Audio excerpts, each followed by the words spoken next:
Well, we are heading into week 9 of the 2023 college football season, and that only means one thing. It's Georgia-Florida rivalry week, baby.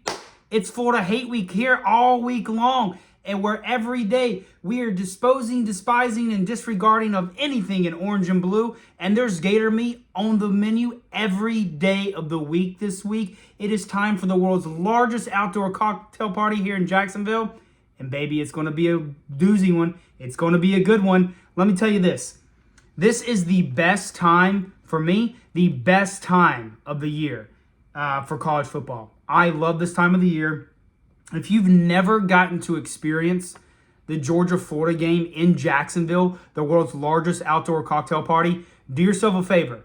If you're a fan of one of these two teams or just a fan of college football or a fan of football, fan of tailgating, hell, a fan of drinking and partying, do yourself a favor. Come down to this game this weekend. You don't even got to go to the game.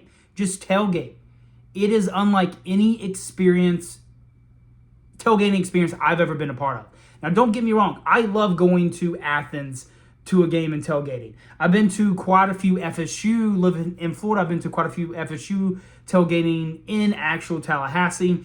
I've been to like baseball games, hockey games, and tailgating and all that stuff. It's fun, but the world's largest outdoor cocktail party is something different.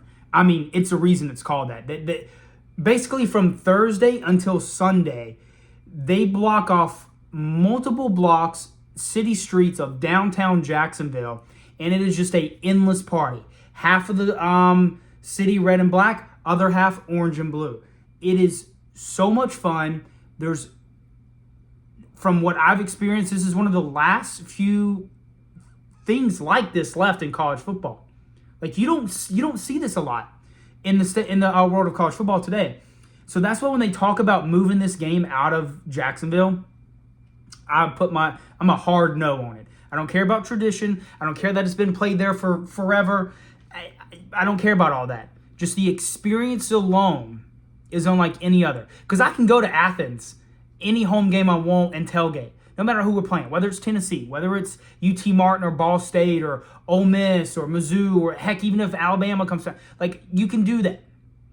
But you can't do this at just any game. This is a once-a-year type thing. This is like Christmas of college football. I'm so passionate about it. I'm almost 3 minutes into the video and haven't even got into the game. But I'm telling you, it is a great experience. TV does not do it justice. But let's get into it. Let's get into this Georgia-Florida rivalry week, Florida hate week around here, baby. Let's do it. This is the 101st meeting of these two teams. Georgia leads the series all time, 54-44. They won the last two meetings between these two teams. And I'm going to come right out and say it like I usually do in my preview and predictions for Georgia games. I think Georgia wins. Georgia's favored by 14.5, 15 depending on where you look. I also think they cover. I think they win, and I think they cover the 14.5. I think the over-under is around 40-something. So predicting a low-scoring game, very interesting. I'm not sure how I don't know if I agree on that yet, but let's get into why I think that. Why am I, besides just being a Georgia homer, obviously that's what y'all are going to say, why do I think that? Let's get into some of the stats, some of the things that we can actually put pen to paper and watch. Georgia's sitting at 6-0. Florida's 5-2. Florida's two losses coming against Utah, the first of the season, where they took an L on the road, 24-11, and then they got their ass whooped by Kentucky, 33-14. That was a pitiful performance by the Gators that day. But we're going to go down and basically talk about some of these numbers and why I feel the way that I feel about this game. Georgia's points per game, they're averaging 41 points per game compared to Florida's 29 points per game. 29.1. I'll give you the 0.1 there for you, Gators. Total yards, Georgia's averaging 509.4 yards per game compared to Florida's 421. So Georgia is not only outscoring, but they're also outgaining Florida per game by a wide margin. Passing yards, Georgia has 337 compared to Florida's 280.4 passing yards per game. Rushing yards, Georgia has 172.4 yards average per game compared to Florida's 141.3 yards rushing per game. Georgia's offense is ranked 3rd in the country, and their defense is ranked 6th. Compared to Florida's offense is ranked 46th in the country.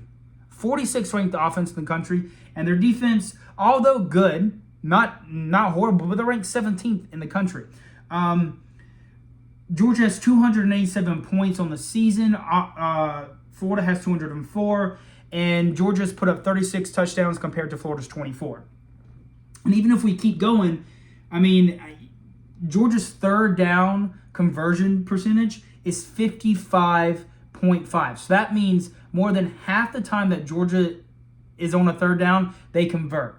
Florida, this is a very scary number if you're Florida. They are sitting at 32.9% third down conversion. I'll even round you up and give you 33%. 33%. That means 33% of the time they're only converting on 33% when they get to third down. No matter if it's third and long, third and medium, third and short. That's not a number that you can have going into this game against Georgia and expect to win. I mean, even penalties. Florida has put up 47 penalties on the season compared to Georgia's 32. You cannot commit penalties and have a third down conversion percentage and expect to win this game against Georgia. Georgia's sitting at an 85.2% chance to win. I mean, all these numbers are pointing Georgia, but just because all these stats are pointing Georgia doesn't mean Georgia's just going to walk out there and automatically win. There's a reason why we play the game. You play the game. Anything can happen. So that's kind of why I'm leaning towards Georgia, obviously, to win, and I am taking them to cover the 14.5, just because I don't see what's there for Florida.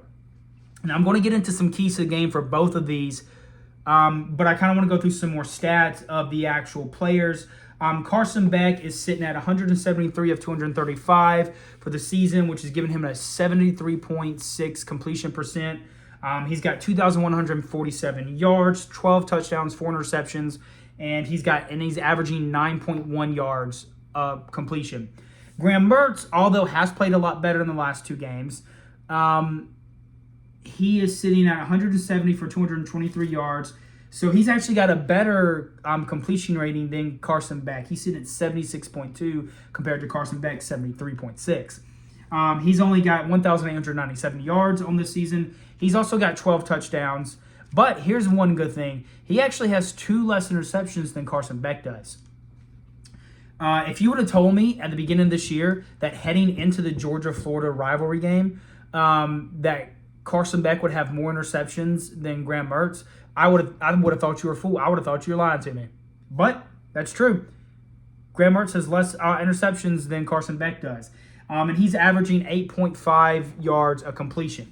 So his numbers aren't bad, but they're just average.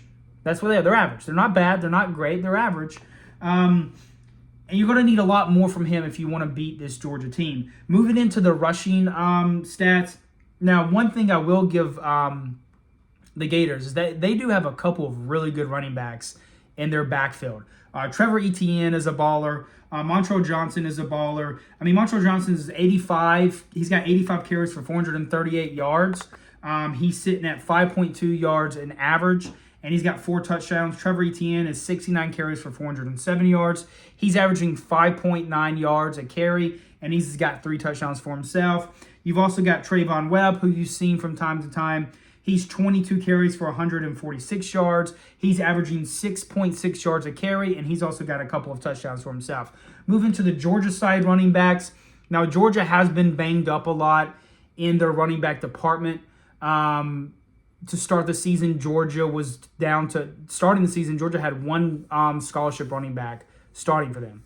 Like, that's how dinged up they were. They started to get some of these guys back, started to get some of these receivers back in the fold. So they're starting to make their way back in, and you can start to tell that this running game is starting to take off. Edwards, he's got 80 carries for 400 yards. He's got 5.8 yards average a carry. He's got 6 touchdowns. Kendall Milton, 36 carries for 196 yards. He's averaging 5.4 yards a carry, and he's got 3 touchdowns. We got Dylan Bell, which is a wide receiver, but also sometimes lines up in the backfield. He's 21 for 111 yards. He's averaging 7.8 yards a carry, and he's got himself a couple touchdowns for himself.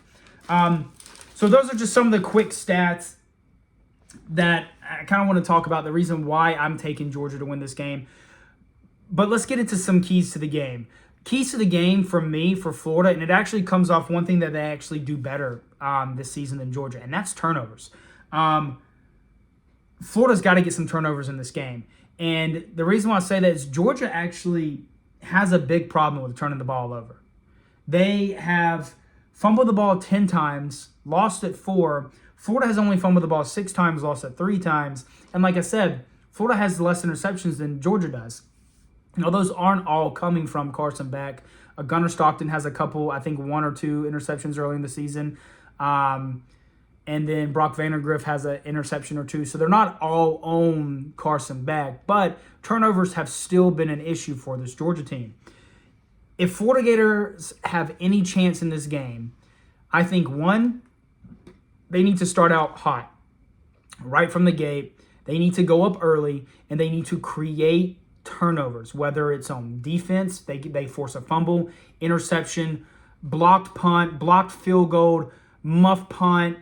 I mean, you name it. They've got to get some type of turnovers, and they got to capitalize off those turnovers, and they have got to keep their penalties to a minimum. You cannot get in a game where you let Carson Beck get comfortable, he doesn't turn over the ball, and you are shooting yourself in your own foot by getting penalties and not able to convert third down conversions. You're not going. That's not a recipe for success. For the Gators, like I said, start out hot and go up early, create some turnovers, and you cannot commit penalties, and you've got to get some third down conversion. That 33% on third down conversion rate is piss poor. That is not going to cut it. For Georgia, you just got to go up there, protect the ball. So basically the opposite. Protect the ball, don't turn the ball over, and then just play solid, good offense and defense. And that's really all you got to do. But here's another glaring problem that I see, is that I think that this Georgia defense is going to get all over Graham Mertz. I didn't know this until I started looking at these numbers. How the hell, Florida Gators, have y'all allowed 19 sacks on the season? 19 sacks. Graham Mertz is back there running. No wonder he doesn't have so many interceptions, because he never has the time to throw the fucking ball. He's on the ground every time he looks up. Like, you can't throw an interception if you can't throw the ball, I guess. Yeah, that's one way around it. 19 sacks. If Florida isn't careful, Georgia will sack him 7 times this fucking game. I'm telling you. Georgia is going to come after him. And Georgia is going to want to get home on Graham Mertz. They're going to want to bring pressure. Kirby Smart does that every time they play Georgia. Every time they play Florida. Kirby Smart does not like this Florida team. It is a true rivalry for him. And he is going to make damn sure that he gets after Graham Mertz, that he gets home. That's got to get cleaned up. That, to me, was wild. I did not expect that. 19 sacks. Georgia's got 6 sacks on the season. That's a lot better. That's the numbers you want to see. You're averaging about less than a sack a game. A little bit fewer if you could, but still, that's where you want to be. What is that? That's almost 4 sacks a game right there. Holy shit, my voice just cracked. That's how fucking... It blew my mind. It's almost 4 sacks a game. But, so like I said, that's just kind of the numbers. Just wanted to get in some of this stuff. I think Florida, in order to win this game, is going to have to play the game of their life, and Georgia is going to have to play the worst game of their life. Plain and simple. I think Florida's going to need a lot of things to go their way in order to get the win here.